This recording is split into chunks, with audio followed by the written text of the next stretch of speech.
Don't give them another dose. Danielle Brooks's voice cut through the Callahan mansion at 2:13 in the morning, quiet but sharp enough to stop every person in the twins' bedroom. 6-year-old Ethan and Noah Callahan lay curled beneath expensive white blankets, their small faces wet with tears as another wave of unexplained pain tightened through them. Vincent Callahan stood between their beds in a wrinkled white dress shirt, his jacket and tie abandoned somewhere downstairs, his usual cold control stripped away by the sound no father with all the power in the world could command into silence. Dr. Rebecca Hayes turned from the medical case resting on the marble-topped nightstand, a prepared dose in her hand. "Excuse me?" she asked. Danielle should have lowered her eyes. She should have remembered exactly who she was in this house. The maid. The woman paid to polish the dark walnut floors, change sheets, and disappear whenever men in tailored suits entered a room.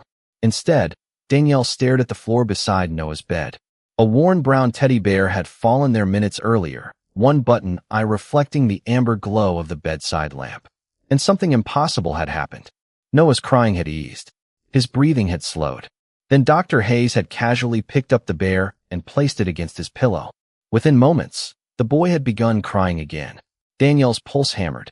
"I said don't give them another dose." Vincent slowly looked at her.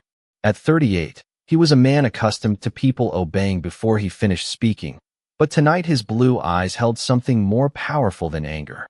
Fear. "Danielle," he said, dangerously calm. "You need to leave the room." She didn't move. Ethan whimpered and reached for his brother across the narrow space between their beds. Danielle had watched these boys race through the garden that afternoon without pain. She had watched them steal chocolate chip cookies from the kitchen, laugh beneath the August sun, and argue over whose turn it was to ride the red bicycle. They had looked perfectly healthy. Then bedtime came. The bear came upstairs, and the screaming started again. Dr. Hayes closed her medical case with a precise click. "Mr. Callahan, your employee is frightened. That's understandable, but she has no medical training." Employee. The word landed exactly where it was meant to put Danielle back in her place. Vincent's jaw tightened. "Go downstairs, Danielle." Then Noah's trembling hand pushed the teddy bear away from his pillow. "Take him," the child whispered. Danielle froze. So did Vincent. "What did you say, buddy?" Vincent asked, immediately softer. Noah pointed weakly at the bear. "Take him away." Danielle's eyes moved from the child to the toy, then to Dr. Hayes.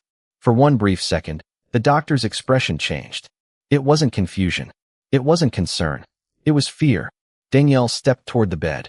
"Don't touch that bear," Dr. Hayes snapped. The room went silent. Vincent turned toward her. Danielle stared at the faded brown toy, suddenly aware of something else she had noticed days ago and dismissed. Mr. Buttons was too heavy. Far too heavy. And somewhere beneath the soft stuffing, something hard was hidden inside. 3 weeks earlier, Danielle Brooks had entered the Callahan mansion through the service entrance carrying a canvas tote bag, a packed lunch, and the quiet determination of someone who understood that wealthy houses had invisible boundaries. The estate sat behind iron gates outside Chicago, nearly 12,000 square feet of limestone, dark walnut, polished marble, and floor-to-ceiling windows overlooking acres of carefully trimmed lawn. Danielle had cleaned expensive homes before, but nothing like this. Everything seemed designed to remind visitors who held power there. Her supervisor explained the rules during the first hour. Never enter Vincent Callahan's study without permission. Never discuss the guests who arrived after dark. Never photograph anything inside the house. Most importantly, never interfere with matters involving Ethan and Noah. Danielle understood. At 31, she had learned that keeping a job sometimes meant knowing when not to speak. She arrived at 7 every morning, tied back her natural curls, put on her gray housekeeping uniform, and became almost invisible. Yet invisibility had an advantage. People stopped noticing when you were listening. They stopped noticing when you were watching. And Danielle watched everything. She noticed that Vincent Callahan rarely smiled, except when his sons ran toward him. She noticed that Ethan always wanted the crust removed from his sandwiches, while Noah secretly ate the pieces his brother abandoned. She noticed that the twins could spend an hour racing across the backyard without complaining about anything except who had cheated. They climbed the wooden play structure, chased each other through sprinklers, and came inside with grass stains on their knees and enough energy to make the kitchen staff laugh. But after sunset, something changed.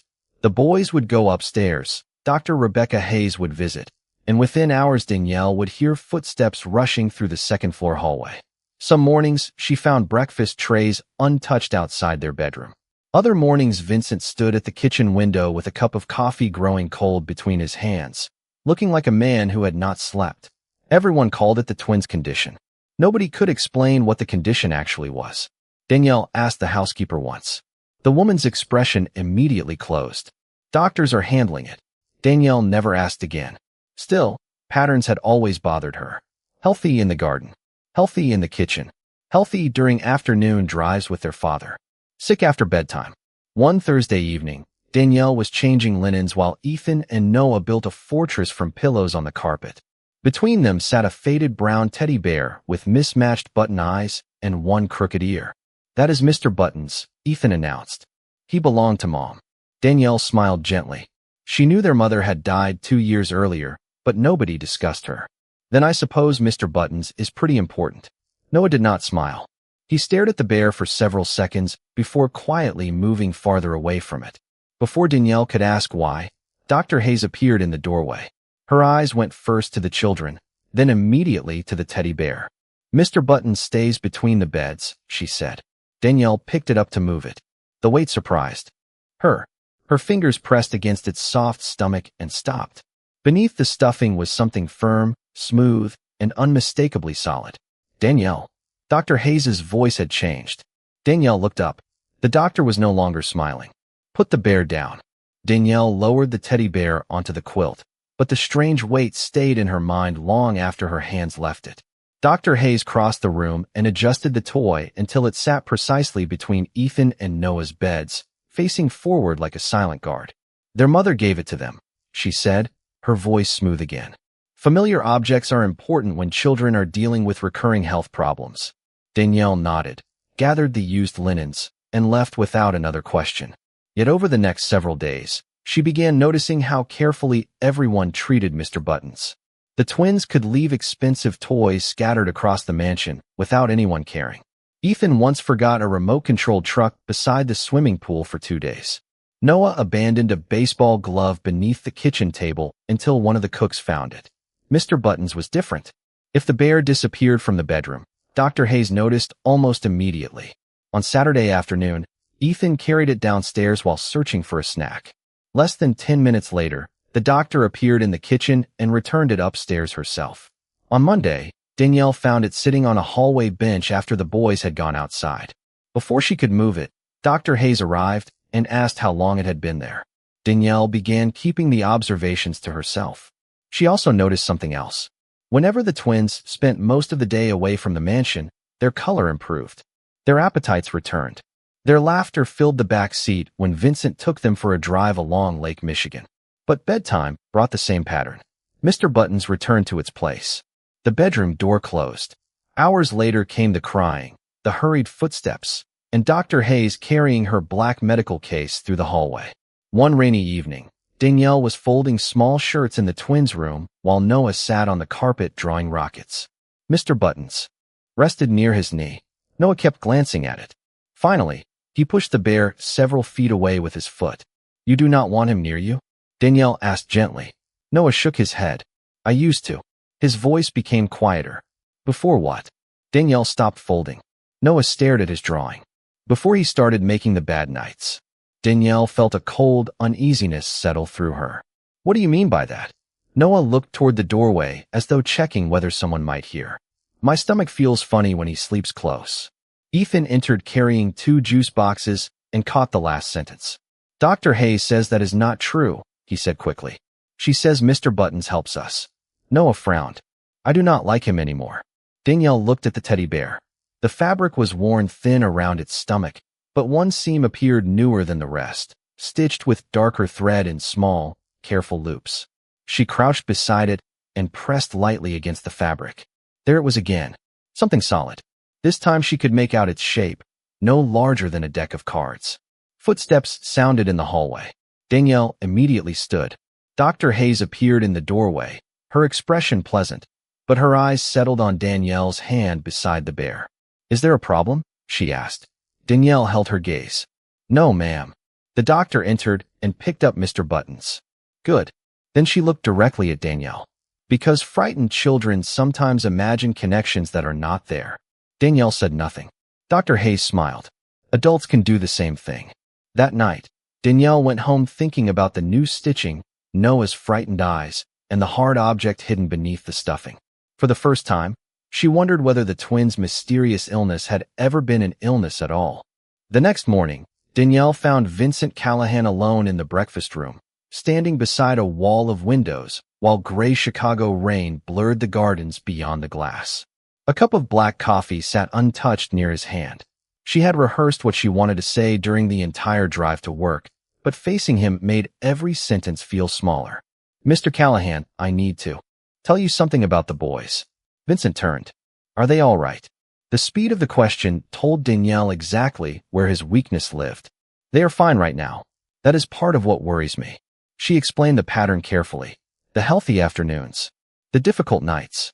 Noah's fear of Mr. Buttons. The unusual weight inside the bear. She avoided conclusions because she had none.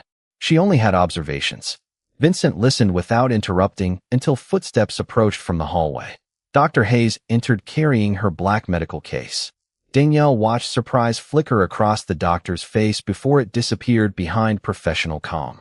What is happening? Hayes asked. Vincent repeated Danielle's concerns. The doctor gave a sympathetic smile that made Danielle feel smaller than anger would have. Mr. Callahan, recurring pediatric symptoms can create anxiety throughout a household. Staff members see fragments and naturally try to connect them. Noah told me the bear makes his stomach feel strange, Danielle said. Hayes turned toward her. Noah is 6 years old. He still knows when something feels wrong. Silence settled over the room. Vincent's expression hardened. Hayes placed her case on the table. Danielle, you are clearly fond of the children, and that is admirable. But affection is not medical expertise. If you encourage Noah to associate a comfort object with his symptoms, you could make his anxiety worse. Danielle felt heat rise beneath her collar, but she kept her voice steady. I did not encourage anything. I listened to him. Vincent rubbed a hand across his tired face. For 2 years he had trusted Rebecca Hayes with his sons. She knew every test result, every prescription, every sleepless night. Danielle had worked in his home for 3 weeks. The balance should have been simple. Danielle, he said finally, I appreciate that you care about Ethan and Noah, but Rebecca is responsible for their medical treatment. From now on, stay out of their bedroom unless housekeeping specifically sends you there.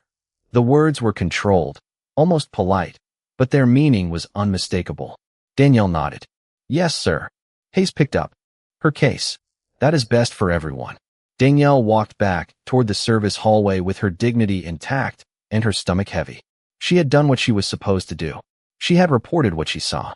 She could stop now. She could clean the downstairs rooms, collect her paycheck, and leave medical questions to people with degrees framed on office walls. For most of that day, she tried.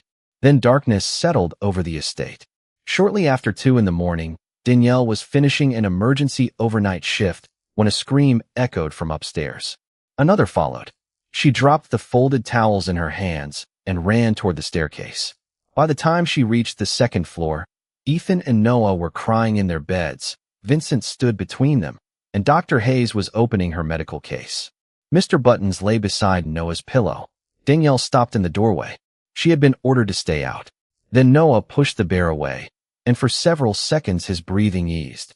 Hayes picked it up and returned it to the bed. The boy immediately began crying harder. Danielle looked at the bear, then at the medicine in Dr. Hayes's hand. Fear vanished beneath certainty. Do not give them another dose. Danielle, step away from the bed. Vincent's voice was low, but Danielle heard the fear beneath it. Dr. Hayes held the prepared medicine perfectly still while Ethan clutched his blanket and Noah tried to push himself farther from Mr. Buttons. Danielle looked at Vincent. Please watch Noah. Hayes exhaled sharply. We do not have time for this. She reached toward the boy, but Danielle moved first, lifting the teddy bear from the pillow. Noah's breathing began to settle. Vincent noticed. His eyes narrowed. Put it back, Hayes said. Danielle did not. Why? The single word changed the room. Hayes stared at her. Because the twins are attached to it. Noah just asked us to take it away. He is frightened. Then why does he look calmer without it? Vincent turned toward his son. Noah was still crying softly, but the terrible tension in his small body had eased. Ethan reached across the space between the beds and whispered his brother's name. Danielle held the bear in both hands. It felt heavier than she remembered. Beneath the faded fabric, the solid shape pressed against her palm. "Mr. Callahan," she said, "there is something inside this toy." Hayes stepped forward. "That is enough." For the first time, her polished calm disappeared completely. Vincent saw it. Danielle saw him see it. The silence lasted only a second, but it was enough. Danielle reached toward the sewing basket on the dresser and took out a small pair of fabric scissors. "Do not damage that bear," Hayes said. "It belonged to their mother." Danielle hesitated. That mattered. She knew it mattered. The worn toy carried 2 years of memory in its crooked ear and faded brown fur. But Noah was staring at it as if it were something he feared. Danielle looked at Vincent. "Trust your son." Vincent's jaw tightened. Then he gave one slow nod. Danielle found the newer seam along the bear's stomach. Her fingers trembled as she carefully opened the dark thread, separating the stitches without touching the older fabric. White stuffing appeared beneath the seam. She pulled away a small handful. Something metallic caught the warm bedside light. Vincent moved closer. Danielle removed more stuffing until a small rectangular device became visible inside a stitched fabric pocket. It was no larger than a deck of playing cards, smooth and gray, with a tiny indicator light almost hidden beneath the cotton. Nobody spoke. Danielle carefully placed the bear on the nightstand. "That does not belong in a child's toy." Dr. Hayes's face had gone pale. "Do not touch it," she said quickly. Vincent's eyes shifted toward her. "You seem very certain about that." Hayes recovered almost instantly. "Because we do not know what it is. It could be harmless electronics from an old recorded message feature." Danielle looked inside the open bear again. There was no speaker. No battery compartment designed for a toy. Instead, beneath another layer of stuffing, she saw several small sealed packets tucked beside the device. Vincent saw them too. His expression changed. Not rage. Something colder. Calculation. He crossed to the doorway and called for Marcus Reed. The security chief arrived less than a minute later, dressed in dark slacks and a white shirt, his face alert despite the hour. Vincent pointed toward the nightstand. "Nobody touches that. Nobody leaves this floor until we know what it is." Marcus nodded and immediately called for an independent medical team and a specialist to examine the device. Hayes closed her medical case. "Vincent, this is unnecessary." He turned toward her. "My sons have been suffering for months." His voice remained quiet. "Nothing about this is unnecessary." Danielle looked toward the beds. Without Mr. Buttons between them, Ethan and Noah were finally beginning to settle. Then Marcus examined the room, glanced at the hallway camera, and frowned. "Mr. Callahan, there is another problem." Vincent faced him. "What?" Marcus held up his phone. "The security footage from this hallway has been erased." "Erased when?" Vincent asked. Marcus Reed did not answer immediately. His thumb moved across the security application on his phone while the room remained unnaturally quiet. "The system shows a 7-minute gap beginning at 1:46 this morning." Vincent looked toward the hallway camera. "A malfunction? Not likely." The other cameras stayed online. Marcus turned the screen toward him. "Someone removed only this section." Dr. Hayes folded her arms. "Then perhaps your security system should be the focus instead of frightening 2 sick children over an old toy."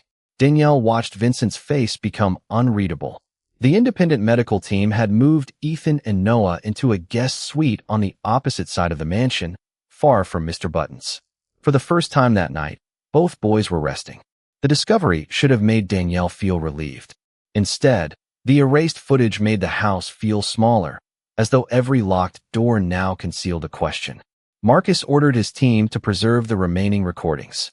20 minutes later, he returned carrying a tablet. "There is something else." He placed it on the dresser. A surviving clip from earlier that evening showed Danielle entering the twins' bedroom during her housekeeping shift. She crossed to the bed, picked up Mr. Buttons, examined it, and placed it down again. Another clip from 3 days earlier showed her doing the same thing. Vincent's eyes moved slowly toward her. Danielle felt the accusation before anyone spoke it. Hayes broke the silence. "I warned you she had become unusually interested in that bear." Danielle turned toward her. "Because Noah told me he was afraid of it. Or because you already knew something was inside." Marcus remained neutral. We also found Danielle's fingerprints on the fabric near the Newer's seam. Danielle almost laughed from disbelief. I cleaned this room. Of course my fingerprints are on it. Vincent said nothing. That hurt more than Hayes's accusation. Hours earlier, Danielle had risked her job because she believed he would care more about his sons than about hierarchy. Now his cold blue eyes studied her, as if she had become another problem requiring an answer. Did you ever open the bear before tonight? He asked. No. Did you put anything inside it? No. Did you know what we would find? No. Each answer came steady and clear. Hayes shook her head. This is exactly why evidence matters more than intuition. Danielle looked at Vincent. She could defend herself for an hour.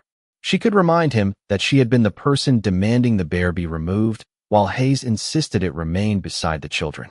But desperation would sound like fear, and fear was exactly what someone wanted him to see. Danielle glanced again at Marcus's tablet. The recording showed her entering at 7:12 and leaving at 7:18. The hallway camera captured every second. That detail stopped her. Marcus, how long have you had cameras on this floor? For years. And they record continuously? Yes. Danielle pointed toward the screen. Then do not show him clips of me touching the bear. Marcus frowned. What are you asking? Danielle met Vincent's eyes. Watch the whole footage.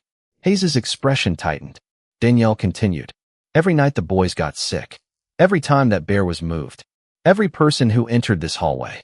Do not start with me because I am the easiest person in this house to blame. The words settled heavily. Vincent stared at her for several seconds, then turned to Marcus. Do it.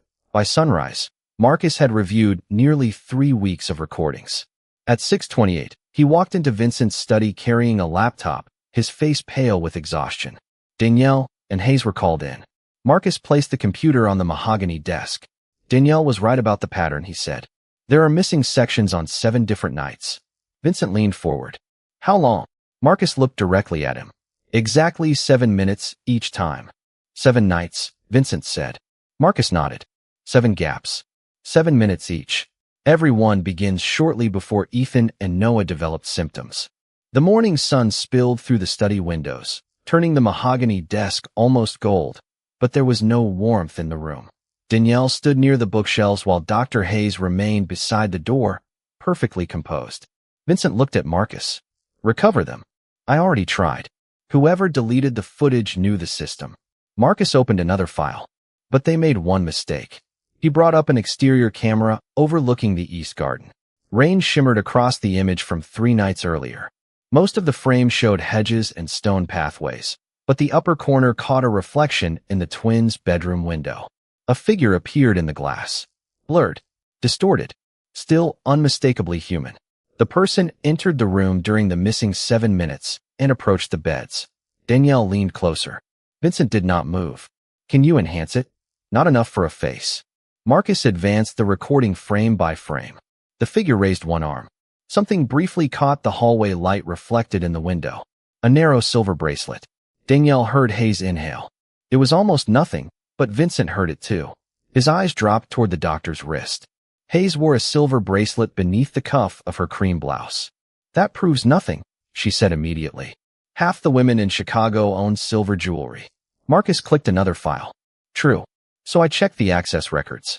He explained that deleting footage required administrator credentials. Only 3 people possessed them. Vincent, Marcus, and the estate's technology manager, Daniel. Mercer. Vincent's expression changed. Mercer has been in Boston for 2 weeks. Correct. Marcus turned the laptop. But his credentials were used from inside this house. Hayes shook her head. Then someone stole his password. Danielle watched her carefully. The doctor sounded reasonable. That was what made her frightening. Every answer arrived too quickly, polished before the question had finished forming. Marcus continued. There is more. The independent specialist examined the device inside Mr. Button's. It was not part of the toy. It had been added later. Vincent's hand tightened around the edge of the desk. What did it do? The specialist believes it was designed to release trace amounts of an irritant from the sealed packets over time. Nothing immediately dangerous in ordinary contact, but enough to explain why the boys repeatedly became uncomfortable when the bear remained close for hours. Danielle closed her eyes briefly. Noah had known. He had not understood the science, but his body had understood the pattern. Vincent looked toward Hayes. You told me they had a mysterious condition. Because that is what their symptoms indicated. You insisted the bear stay beside them. Because it belonged to their mother. Marcus interrupted quietly. There is one problem with that explanation. Hayes turned toward him. Marcus placed a photograph on the desk. It showed Ethan and Noah at their 5th birthday party, smiling beside Vincent. Mr. Button sat between them. This was taken 14 months ago. Look at the bear's stomach. The original seam was clearly visible, faded, and uneven. Marcus placed a second photograph beside it, taken 6 months later. The stitching was darker, newer. Vincent stared at the two images. When was the bear altered? Sometime between those photographs. Marcus paused. That is also when the twins' symptoms began. Hayes stepped backward. Vincent noticed. Marcus, he said, find Daniel Mercer. Marcus hesitated. We already did. The room became still. He never went to Boston. Vincent's eyes sharpened. Marcus lowered his voice. His travel records were fabricated. Someone has been using his credentials from a guest. Apartment less than 3 miles from this house. Danielle looked at Hayes. For the first time since she had met her, the doctor's calm expression finally cracked. Vincent saw it too. And suddenly everyone in the room understood the same thing. The secret inside Mr. Button's had required more than medical access. Someone inside Vincent Callahan's trusted circle had helped hide it. Vincent did not look at Dr. Hayes when Marcus left the study to coordinate with investigators. He looked instead at the photographs on his desk, 2 ordinary family pictures separated by 6 months and 1 altered seam. For years, Vincent had built his life around noticing threats before they reached his door. Yet the truth had entered through people he trusted enough to stop watching. Danielle saw the realization settle across his face. There is something else, she said quietly. Vincent lifted his eyes. Danielle hesitated, then looked toward Hayes. You said Mr. Button's belonged to their mother. You said that was why it always had to stay close. Hayes straightened. It did belong to her. Then Mrs. Callahan would have known what the original stitching looked like. Vincent went completely still. His wife, Caroline, had died 2 years earlier after months of unexplained health problems. The doctors had called her symptoms unusual, inconsistent, difficult to diagnose. Rebecca Hayes had been one of those doctors. Vincent slowly opened a drawer and removed an old leather-bound folder containing Caroline's medical records. He had kept them because grief sometimes made people preserve things they could not bear to read. Now he read. Fatigue, nausea, headaches, symptoms strongest at home, temporary improvement during travel. Danielle watched his eyes move faster. The pattern was painfully familiar. She felt better in California, Vincent whispered. Caroline had spent 10 days visiting her sister near San Diego during the final year of her life. Vincent remembered her calling from the hotel balcony, laughing because she finally had an appetite again. Within days of returning home, the symptoms had resumed. Hayes stepped toward the desk. Vincent, grief can make unrelated events look connected. He raised one hand. She stopped. Marcus returned carrying another folder. We located Mercer. He is cooperating with authorities. Hayes's face lost its color. Marcus continued. He admitted providing access to the camera system and altering security logs. He says Dr. Hayes told him the surveillance interruptions were necessary to protect confidential medical treatment. That is absurd, Hayes said. Marcus placed several printed records beside Caroline's file. He also provided archived messages. Vincent read them silently. The messages discussed access times, bedroom schedules, and keeping Mr. Buttons in a fixed location. Then one date caught his attention. It was 18 months old. Danielle saw his hand stop. What is that? She asked. Vincent could barely answer. The first message was sent before the boys became sick. Marcus nodded. There is more. Investigators found older correspondence connected to Mrs. Callahan's treatment. They cannot yet determine everything that happened, but the same pattern of unauthorized access appears in those records. Hayes shook her head. You are turning coincidences into accusations. Vincent finally looked at her. His expression contained no anger now, only a devastating clarity. No, Danielle found a pattern because she listened to my children. Marcus found records because she told us where to look. My sons told us they were afraid, and every educated person in this house explained their fear away. Hayes opened her mouth, but Vincent turned toward Marcus. Make sure the authorities receive everything. Caroline's records too. Marcus nodded. Hayes was escorted from the study to wait for investigators, still insisting there had been a misunderstanding. When the door closed, silence filled the room. Vincent sat slowly behind his desk. Danielle remained standing, uncertain whether she belonged there anymore. "I owe you an apology," he said. She looked at him. "You tried to tell me." His voice was quieter than she had ever heard it. "I saw a uniform. I heard a housekeeper questioning a doctor, and I decided which voice mattered before I considered what either of you was saying." Danielle did not rescue him from the truth. "Yes, you did." Vincent accepted the words without defense. Upstairs, Ethan and Noah were awake and asking for breakfast. Their pain had eased since leaving the bedroom. Vincent stood and walked toward the door, then stopped beside Danielle. For the first time, there was no command in his voice.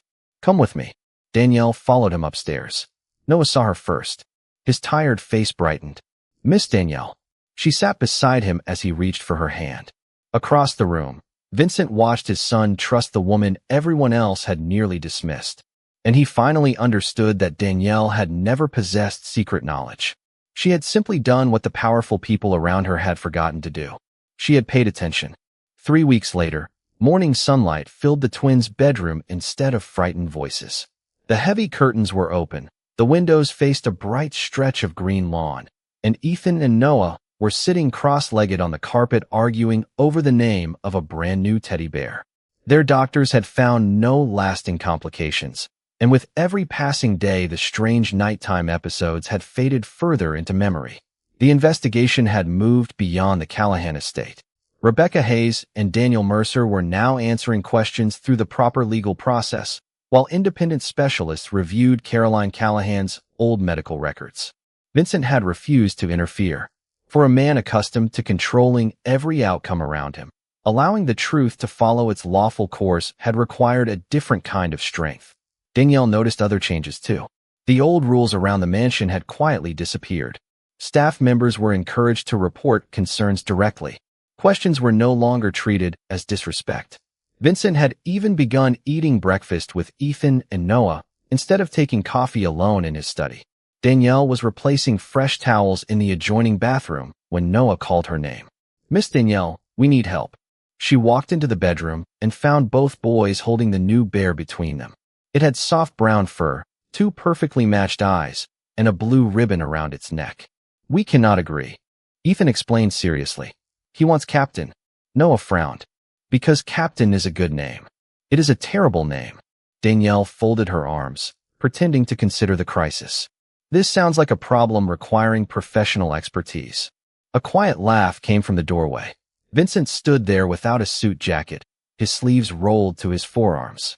3 weeks earlier, his presence would have made Danielle straighten immediately and wonder whether she had crossed some invisible boundary.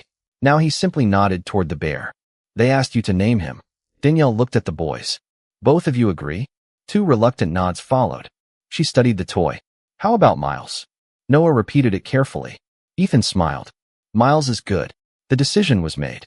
The boys returned to their toys, and Danielle started toward the hallway. Vincent remained beside the door. "Danielle." She stopped. He held out an envelope. She did not take it. "If that is money for what happened, I do not want it." Vincent looked at the envelope, then slowly lowered his hand. Months earlier, he might have assumed every debt could be settled with a number. Now he understood why the gesture had been wrong before she needed to explain it. "It is not a reward," he said.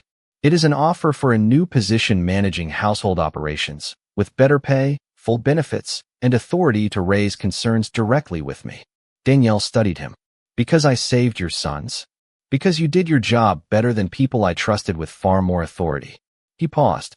"And because when I ignored you, you still protected them." Danielle accepted the envelope this time, but did not open it. "I will think about it." A faint smile touched Vincent's face. "That is fair." From inside the bedroom came Noah's laughter, followed by Ethan insisting that Miles needed a superhero cape. Vincent looked toward his sons, then back at Danielle. "I spent years making sure everyone in this house knew who had power," he said quietly. "I never stopped to ask whether the people without it were being heard." Danielle held his gaze.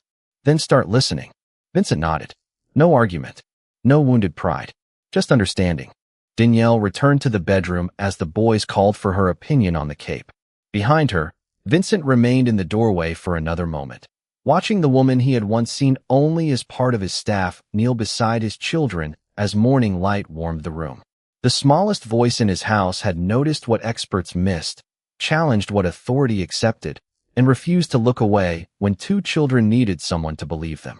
And from that day forward, nobody in the Callahan home was ever considered invisible again.